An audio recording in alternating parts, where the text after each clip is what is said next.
بسم اللہ الرحمن الرحیم۔ آج ہم دوسری شب قدر یعنی 23ویں شب کی عبادت کے بارے میں بات کریں گے۔ 4 رکعت نفل 2 سلام سے پڑھنا ہے، مطلب 2 کر کے پڑھنے ہیں، اور ہر رکعت میں سورۃ فاتحہ کے بعد 3 مرتبہ سورۃ اخلاص پڑھنا ہے، اور بھی سلام پھیر کے 80 مرتبہ درود شریف پڑھنا ہے۔ پھر اس کے بعد ہم 8 رکعت نماز 4 سلام کے ساتھ پڑھیں گے، مطلب 4 کر کے پڑھیں گے، اور ہر رکعت میں سورۃ فاتحہ کے بعد سورۃ قدر 1 مرتبہ اور 1 مرتبہ سورۃ اخلاص پڑھیں گے، اور بعد السلام 70 مرتبہ تیسرا کلمہ پڑھیں گے اور اپنے گناہوں کی معافی مانگیں گے۔ اچھا، خاص وظیفہ جو میں بتاؤں گی 23ویں شب کا، اس میں ہم سورۃ یاسین 1 مرتبہ پڑھیں گے، اور 23ویں شب کو ہی 1 مرتبہ سورۃ رحمان پڑھنا بہت افضل ہے، اور سورۃ رحمان کے میں آپ کو فوائد بتاؤں گی۔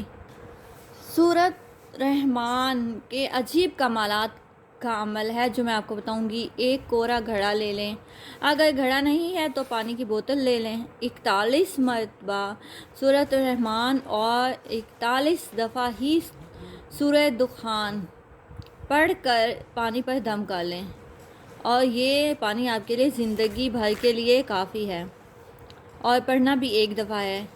ایک نشست میں 3-4 افراد بھی پڑھ سکتے ہیں، اور اگر ایک مطلب فرد پڑھے تو 3-4 دن میں بھی پڑھ سکتا ہے، اور جو بھی پڑھنا ہے آپ نے یہ پانی پہ پھونک دینا ہے۔ یہ پانی بھی استعمال کرتے جائیں اور بڑھاتے بھی جائیں، اس سے کھانا بھی پکائیں، چائے بھی بنائیں، سالن بھی بنائیں، آٹا گوندیں تو اس میں استعمال کریں، لیکن نہانے میں نہیں استعمال کرنا۔ اور جادو جنات، دل کے مریض، فالج کے مریض، آنکھیں اندھی ہو گئی ہوں، سب کے لیے عجیب کمال کا عمل ہے۔ سورۃ تغابن اور سورہ رحمان کے اس عمل سے کوئی مریض ایسا نہیں جو ٹھیک نہ ہوا ہو۔